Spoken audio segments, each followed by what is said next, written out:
ASCAP Experience Home Edition. This week, ASCAP is honoring our 2020 Pop Awards winners. And what better way to honor some of our favorite pop artists than featuring them in today's experience? For our first session, we sit down with a young creator who is truly at the forefront of what it means to be a Gen Z pop star, mxmtoon. We'll also got music and culture writer Ilana Kaplan adding her inspired interview skills to the mix. So, over to you two. Hi, Maia. How are you? I'm good. How's it going, Ilana? I'm, hanging in there.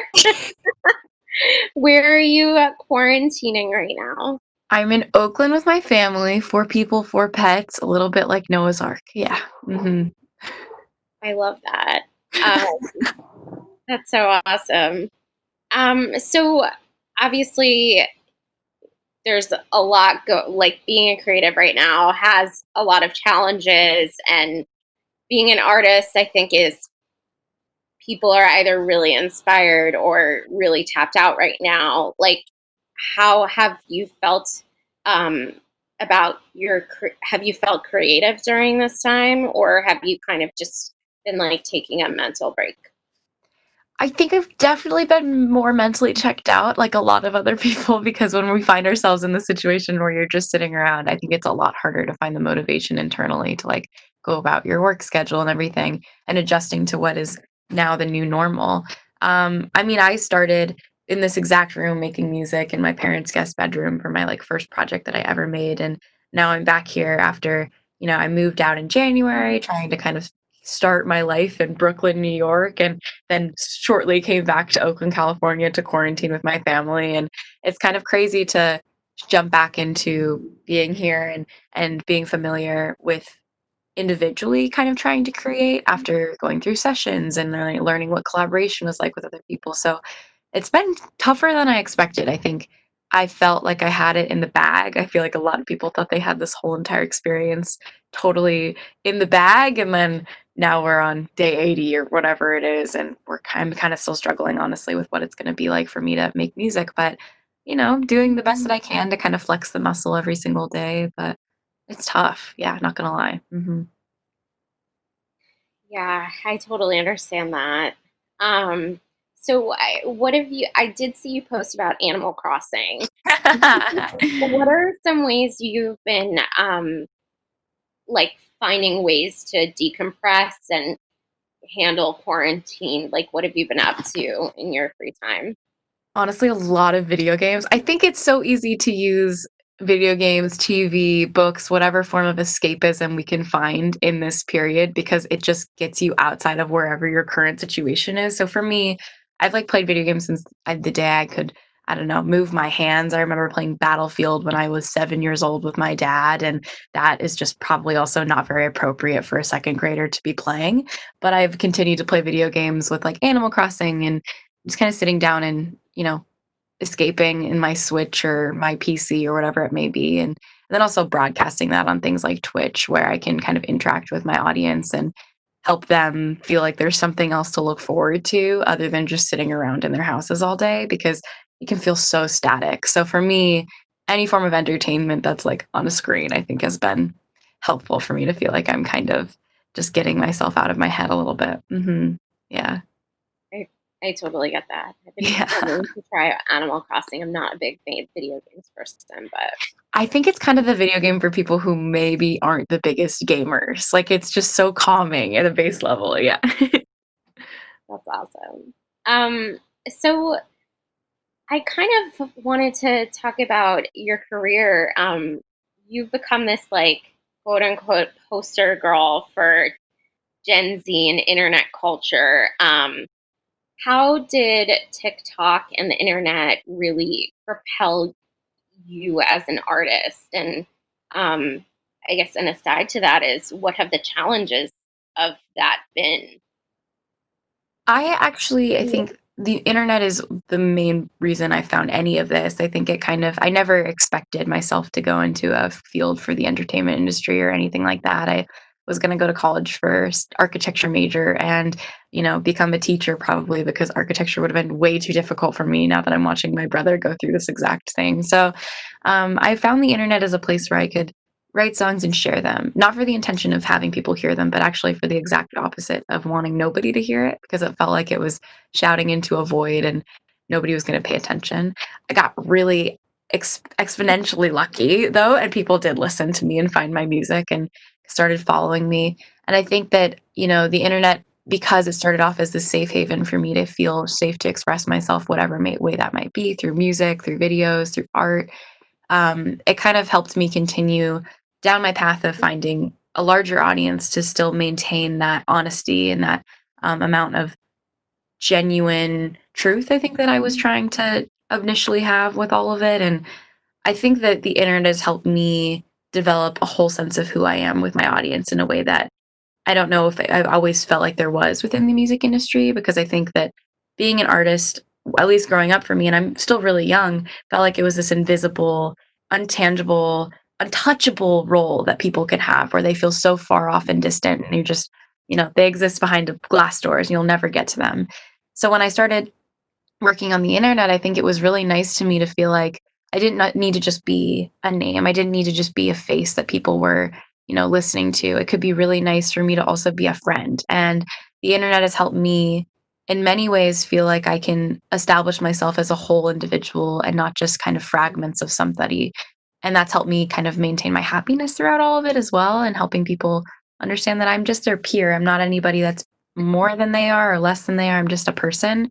And I think that, obviously I owe a lot to platforms like TikTok, where your songs can blow up now and bring your music into this whole other space. And it's kind of turned the music industry really on its head, where, you don't need to have oftentimes a label behind you. You could be just some kid in your bedroom producing music, and then all of a sudden your song blows up and the next day everything changes. And I think that it's been really cool to watch that from an artist perspective and a user perspective too. But kind of getting lost on here. But I don't know, I guess like my main point being the internet has really kind of helped, I think, people develop full images of who they are in a way that it didn't exist even a few years ago, and kind of helping bridge the connection between audience and artist a lot more. And especially with my own story, I don't think I would be nearly as fortunate to have the platform I have now if people didn't have a full sense of who I was and all the different kind of verticals that I try and focus on around my music. Mm-hmm.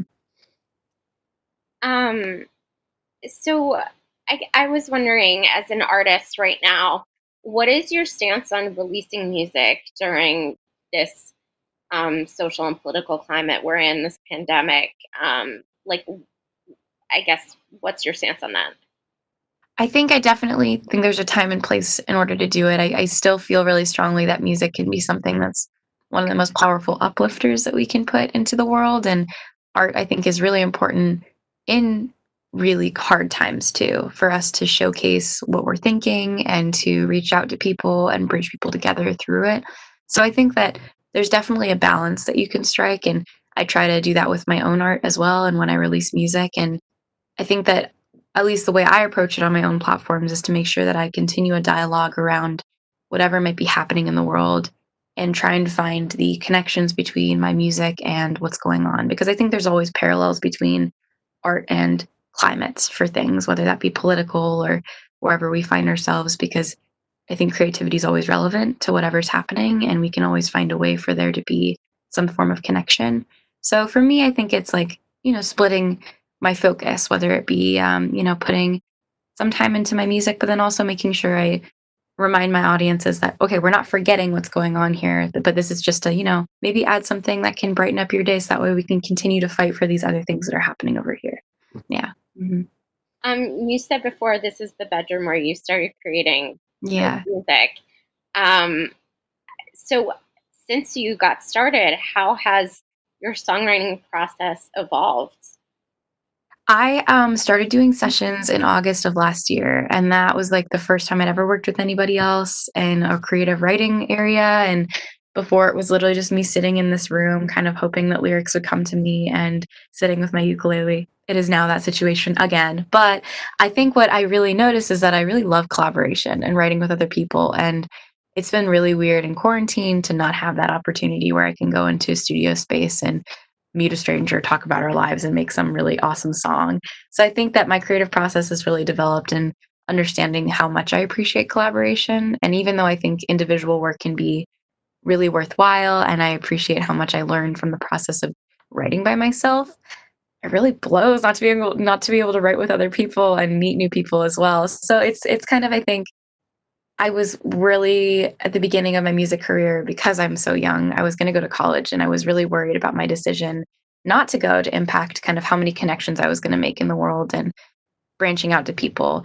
And collaboration has been my way of doing that. So I think that on an individual level, it's been wonderful for me to be able to connect with individuals and get to know other people's life stories and everything. And so I really miss that. And writing by yourself in a room just does not hit the same as being able to connect with people and talk with them. Yeah. Are are there any like other artists or producers that you've been talking to regularly that have kind of helped like you flesh out some ideas?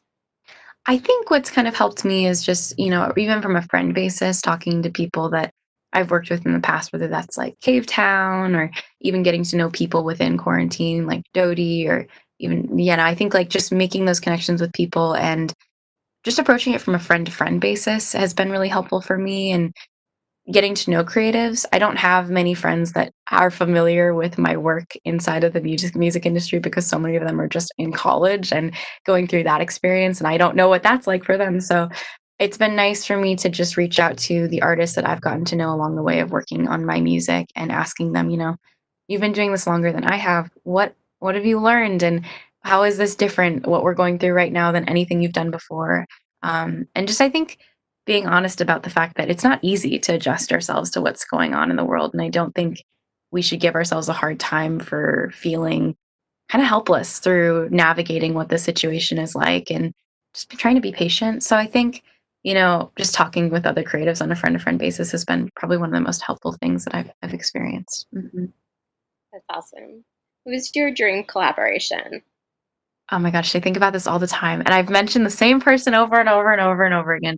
Rex Orange County. I think I would love to just sit in a room and talk with him. I think one thing, I just adore his music. I think he's brilliant. And I saw him live in 2018 in November for the first time. And my dad and I are just massive fans. And I was just in awe the whole entire time, and would love to just pick his brain over what his creative process is like. But I think there's a handful of other people I would love to work with, like Maggie Rogers.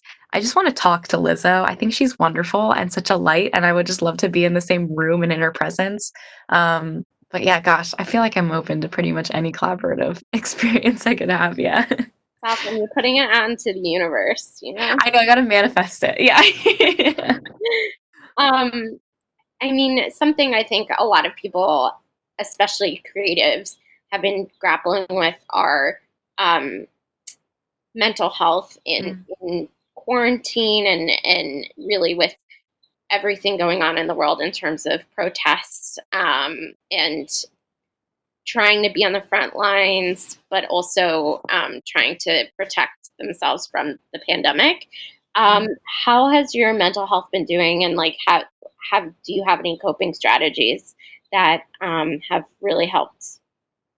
It's been tough. I mean, I think when you find yourself in the same like situation over and over day by day, and watching everything too happening on the outside of the world, it kind of feels like you're, how do I even navigate this and find my place and where I fit, my voice fits into this greater context. And I think for me, one thing that I've really kind of just tried to remind myself is that I'm not able to do my best work, whether that's helping or creatively or whatever, unless I'm taking care of myself. And sometimes that means stepping back from what's going on. And then that way you can come back in another day and fight even harder. And for me, that's just, trying to take breaks when I can, whether it's playing Animal Crossing, or it's meditating, or it's reaching out to a friend and FaceTiming for an hour with somebody who can just be there for me as an individual. And I think that helps me refresh myself so I can look at what's going on my social media feeds and think about, okay, how am I going to involve myself with what's happening, whether that's with activism or,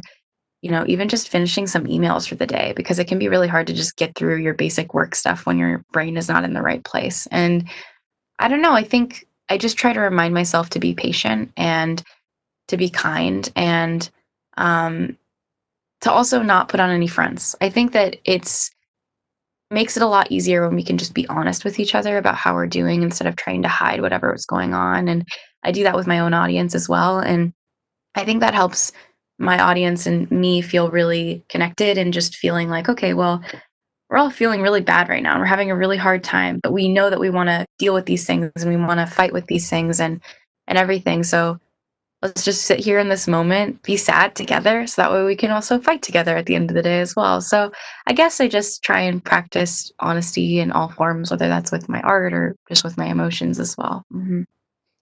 Have you gone out to any protests during this time? I have a bunch of immunocompromised family members, so I haven't done anything that's like big crowds. But my neighborhood actually did this like standing protest where everybody went outside in their front lawns and held signs, and it was like 10 blocks long. It was really amazing just to see all these family members and little kids that were just outside on the street, showing solidarity. And so that's been my involvement outside of like physically, and then online, I try and do as much as I can to showcase things, whether it be links, and then Sundays I do charity streams. Yeah. That's awesome. Um, so I think with your music, I wanted to kind of hear from you, hmm especially during this time, if your songs have been really helpful, I think, in terms of helping people of color and the LGBTQ community feel seen and heard with your music. Like, I guess, have you had any fans come back and um, really like tell you how much your music has meant to them during this time and like how it's been a balm for them in some way? Yeah, absolutely. I get really nice messages really often from people just saying that my music has really helped uplift them through all of this because we're all just having a crappy time right now. Life is really hard. And so if I can make art that feels like it uplifts people a little bit, I think that's what I want to do. And it's been really reassuring to know that I've kind of successfully achieved that goal, at least with a couple people and more and way more than that. But like, even to know if one person at the end of the day feels like they have something that they can look forward to, I feel really happy with my impact on their life. And um, yeah, I think I do feel like a tremendous kind of a responsibility to hopefully represent people and whatever sorts of communities I find myself into, whether that's the people of color or the LGBT community. I mean, I have this giant pride flag here to the left of me. I think I really want to make sure that people feel heard and to do that in as many ways as possible, especially with my art. So it's been really sweet to know that I'm successfully achieving that goal throughout all of this as well. So yeah. Um, that's awesome. So I guess there's obviously, I would say, artists like Julian Baker, Phoebe Bridgers, um, Lucy Dacus. There's a cohort of young female artists who are making diaristic, melancholy songs, and they're often lumped into the sad girl trope. Mhm. I guess that's how do you feel about being categorized in that way or falling into that category, which is often seen as reductive?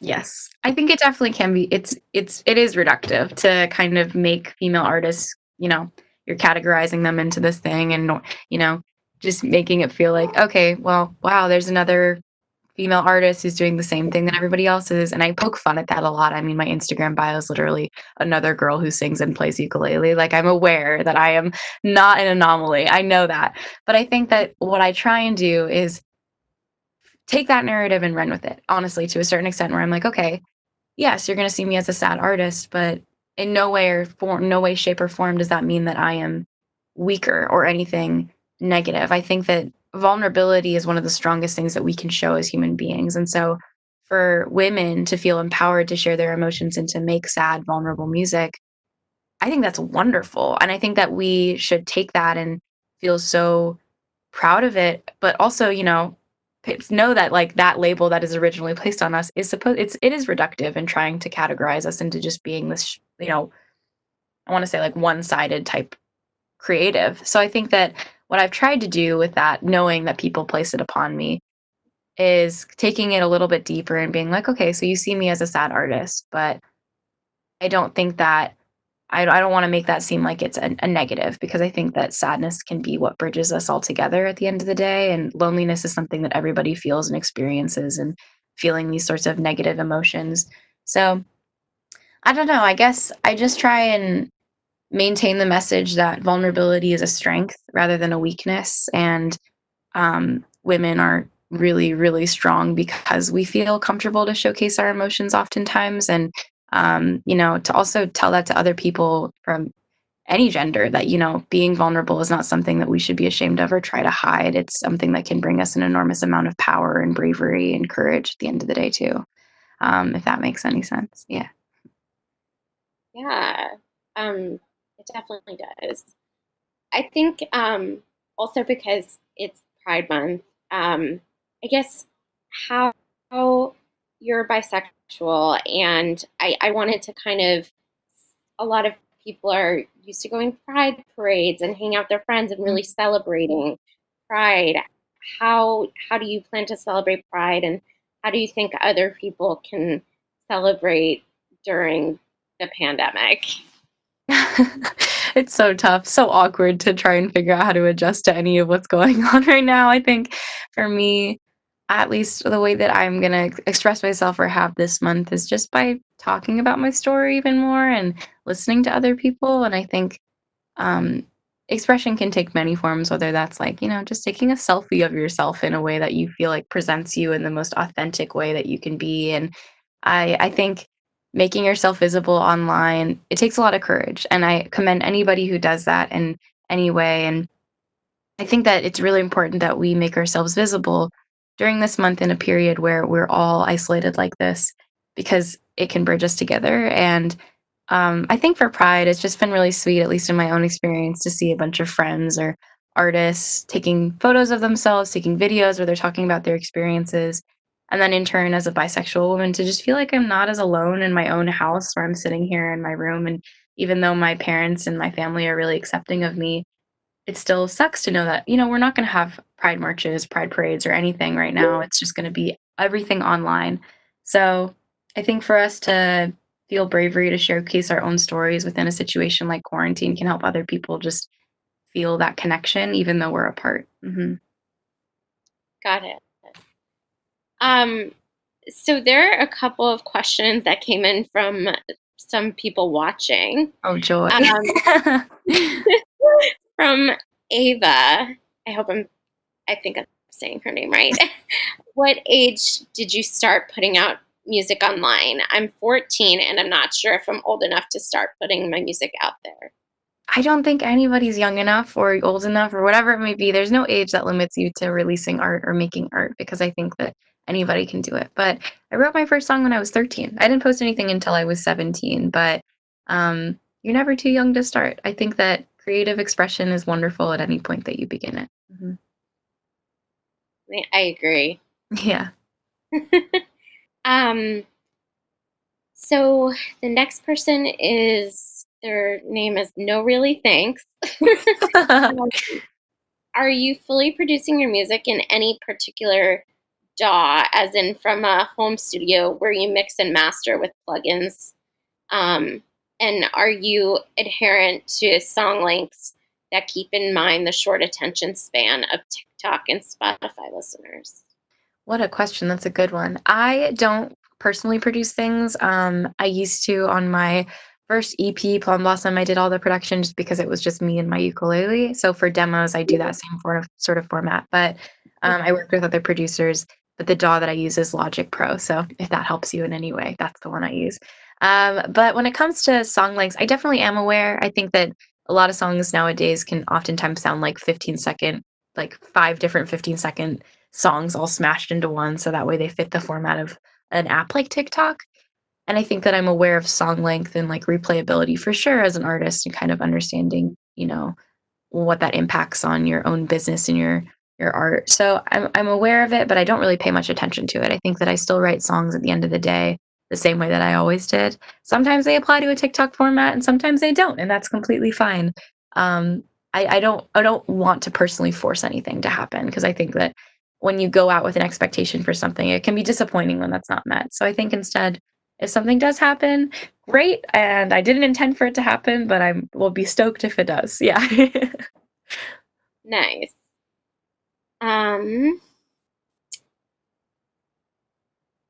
someone asked, how did they get the opportunity to work with you? I don't know. I guess my answer to you would be work on your own project and find your own voice or whatever it may be in the meantime. And if our worlds collide at some point in the future, maybe we'll collaborate. But for now, I don't do a whole lot of collaboration. I still do mostly work on my own project, but you never know. Jack's Music wants to know, where and how did you learn to make music and arrange your songs? So I actually honestly have a seventh grade knowledge of how to write music because that was where I learned how to write songs was in my music class in middle school. And maybe from YouTube was where I learned how to play some more chords in the ukulele. But I don't have any formal songwriting experience with like music theory or anything. I learned how to play classical instruments when I was younger, but there's really no kind of formal training on, this is why a song is good or this is, pop theory or whatever it may be. So I think just a lot of trial and error, and I feel lucky to have a sense in my mind after I can sing a song and be like, that's not very good or that's pretty good and let's work on that. So I think you just build a natural sense of what is better and what is not as good as you continue to create. And as anything goes, practice makes perfect. You just kind of have to keep going at it until eventually, I don't know, you're Picasso or whatever. Yeah. Um, there's another question from Anna. Any tips to help make the release of a first single successful? Mm, Share it with your friends and family. If you feel comfortable to showcase the fact that you're making music. I wasn't for a year before I started telling my family. I was not comfortable enough to tell them, so you don't need to. But I think that if your friends are supportive of your music, maybe they'll share it with more of their friends. And I think success is not, you shouldn't measure it by numbers. I would say, don't put pressure on yourself to just make a hit single right away. That's a lot of pressure to put on one person. And I think that what I would instead look at it is, have somebody listen to it, and if they feel like they resonate with the message, that should be a wonderful indicator of the fact that you made art that's really meaningful not only to you but to another person. And in terms of like tangible tips, I guess, and making your music be successful, I think what I did in the beginning was just uploading it to multiple platforms like YouTube or SoundCloud and just trying to get it out there in as many ways as possible. Try TikTok. That seems to work for a lot of people nowadays. Yeah. You might know from experience. I just have a little bit, yeah. Um, what's is there a memorable fan experience that stands out in your mind? Like Mm, one experience that you can kind of recall? oh my gosh. There's like a bunch that come to my mind, kind of random ones. One time somebody gave me a Build-A-Bear elephant when I was playing a show, and they named it Maia, and he was wearing overalls, and I was very excited about that. There was, gosh, and there was another fan experience that I was thinking of. I can't remember her name, but she was so sweet, and I I met her in Portland, and she was just explaining to me that like my music had been there for her in a lot of ways where she felt like there was no one else to listen to her, nobody that got it. And I get those messages pretty often where people just express like feeling heard through my art, and I don't know why. I think it was because she looked really similar to me actually. She was mixed race, Asian American, and was talking about being queer, and like I just gave her the biggest hug, and we both started crying together because I think growing up, I didn't have anybody that looked like me online or in spaces where I was looking on screens to feel like my story was represented. And in that moment, I think it's always been a goal of mine to hopefully make my story heard, so that way if there's other people out there that feel like they need to hear what I'm saying, they can find it online. And to have somebody that came up to me in person and, like, expressed exactly that I had just fulfilled my goal and did exactly what I was set out to do, just made my heart feel so warm, the fact that, I'm 19 and I can make other teenagers feel like they can see themselves in the spaces that I find myself in, so that's probably one of the ones that sticks out to me and what keeps me going. Mhm. I love that. Um, you have a question from Jay Castro. Um, what did you do in TikTok to connect with people? Oh, man. How do I connect with people? Um, On TikTok, I think I had kind of an upper hand. A lot of the people I've connected with listened to my music before they saw my TikTok, so there is a little bit of like, oh, familiarity on that end. But I think it's just commenting and just being friendly with what people and I don't know, you just approach it like any other friendship. You're just nice to individuals and I think you connect off of that eventually at the end of the day. So that's how I connect with people and make friendships along the way on the internet, just like anything else. Yeah. You have a question from Michelle. How do you know when a song is already finished? Ooh, that's a good question. For me, I honestly think I just have like a sense of being like, I have nothing else to say on this, so it's over at this point. Um, but sometimes songs are never finished. I still listen to some of my older songs and I'm like, I could have fixed that and I could have done something different, but you always have an opportunity to come back to it later and fix it. It's never I think it's never a period at the end of the sentence for you to make a song and you can't do anything to it and change it. Prom Dress had like 3 different iterations before we settled on the final one, and, um, I don't know, I think you can play a song, and if it feels like there's something else to be said, then you know it's not done, but if it feels like, "Oh, I have nothing else to say," or "I don't know what else to say," I wouldn't push it any further, but you give it yourself a little break and maybe you come back to it and something else pops up. Yeah. Mhm. Um, so obviously in this climate, we've seen artists have to adapt from Mhm. playing shows in person to doing live streams. What has that process been like for you, in terms of like playing in front of an audience to playing in front of your screen on a live stream where it's kind of just you?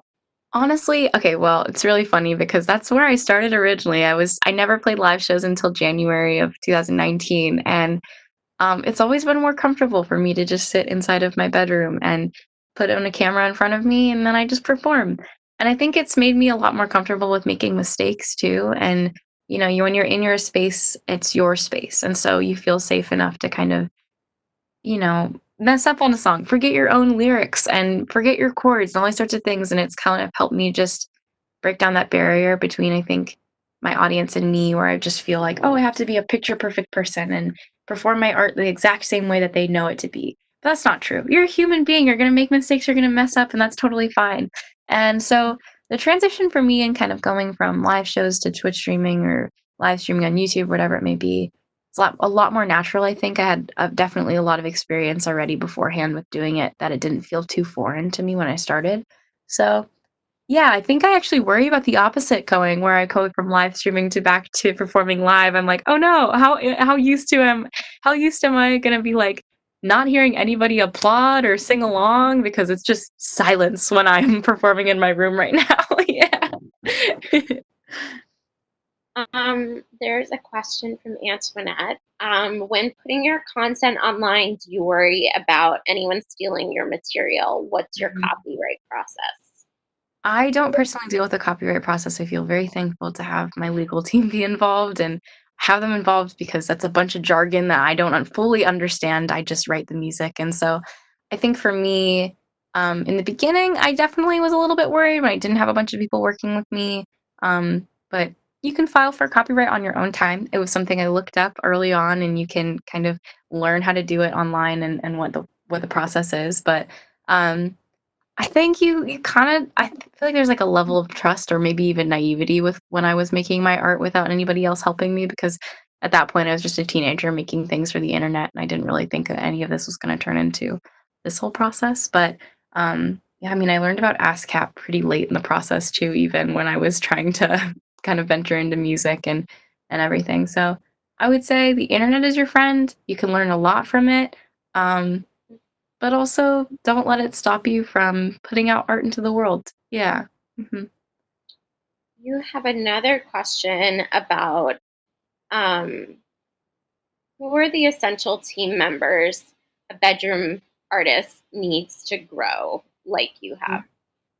I was by myself for a very long time, and so I think that depending on what sort of route you wanna take, you don't necessarily need a big team, but for me, the most important thing in the beginning was to get a lawyer, so that way I could have help when it came to legal matters and everything because I was 18, there was no way I understood half the things that I was being approached with or whatever, and to have somebody who can protect you that way.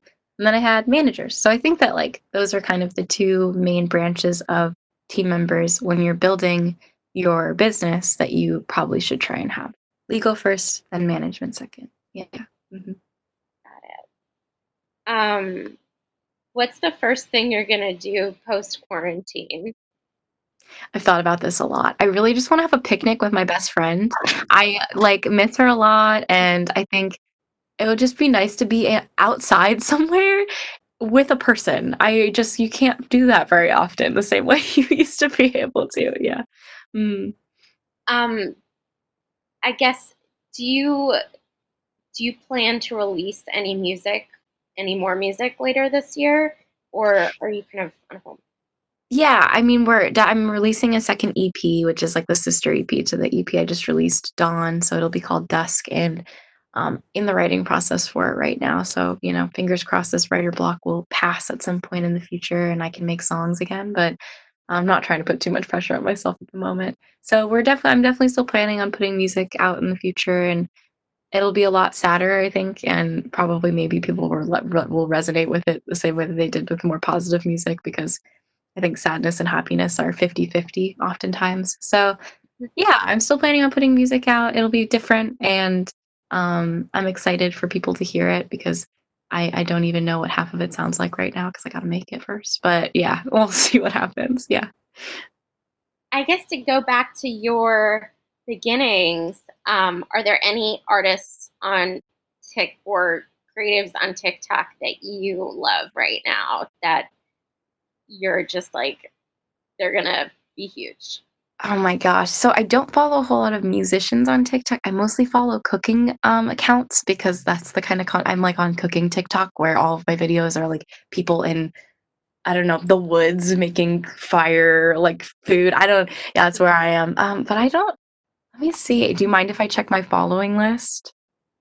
Go for it. Okay, let me double check. I think that, um, man, I gotta double check. Well, I just released a collaboration with Illusion Music, he's awesome. He's a producer. And so, like, I think that he's one of the main people that's blown up from TikTok where a bunch of his audios have been used for videos countless times over. And, um, I don't know. I just think that like he's the kind of person that I would look to and be like, that is going to do really well on TikTok. And I hope that it translates really well to other platforms too, because I think that there's so many talented people on the app. And it's just a matter of time for a lot of people when one of their audios will blow up and they'll just have a huge platform eventually. Yeah. Mhm. Um, I guess one thing because I think we're wrapping up shortly, um, what advice do you have to people who are having a hard time in quarantine right now, um, from a creative perspective? To be patient. Don't push yourself too hard. I think that we've all found ourselves in this really crazy situation that nobody ever expected. So don't force yourself to be 100% perfect all the time. And when it comes to art, you also don't need to make good art. There's no such thing as good art. And I think creative people can sometimes be really hard on themselves to make something perfect off the bat. But in reality, sometimes the bad stuff we make is where we learn the most lessons. And for me, sometimes that's just making a song about baking cookies. It doesn't need to be anything complicated, but flexing the muscle and being patient with yourself is definitely what I've learned to be the most important. Mhm. That's some good advice. I'm gonna take that advice too. Well, thank you so much for taking the time to speak with me and hopefully a lot of other people.